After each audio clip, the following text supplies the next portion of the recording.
जितना छोट छोट हम देखे नहीं हो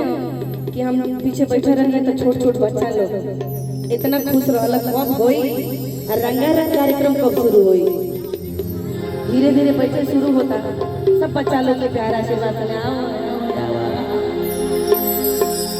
आइए किया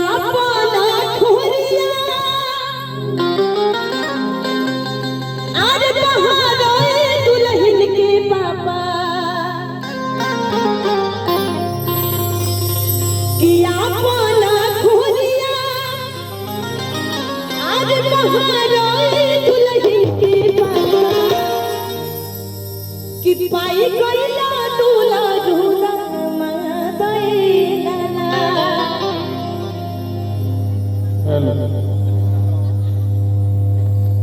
कहते हैं कि बहुत अच्छे अच्छे कलाकार यहाँ उपस्थित हैं। पीएमआर से पहले हमारे रहलू रितेश पांडे जी का गाया हुआ कोई एल्बम में परी पांडे जी जिसमें एक्टिंग की है राधा जी, माया जी, सोनी जी, जो हर मंचों पे आपको देखने को मिलेंगे। हर बड़े कलाकार के मंच पे आप सभी शिरकत करते हैं। और आज यादव परिवार में हमने के उपस्थित माने जाता, हमने के पूरा कोशिश रही कि हमने के कार्यक्रम के जमावल जाओ। परी के देखलिए एगो लाइन याद आई, लाइट कमजोर बना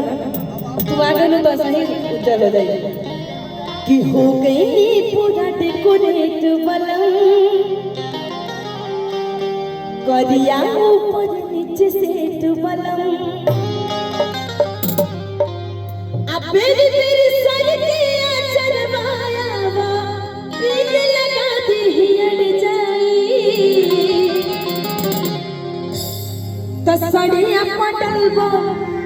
नजरिया तसरिया फिर से पहिले चालू हो गए तो लोग के मोबाइल तनी से जमे तो मोबाइल चालू करके वीडियो बनैया आओ कि आप खोलिया बहाना दुल्हन के पास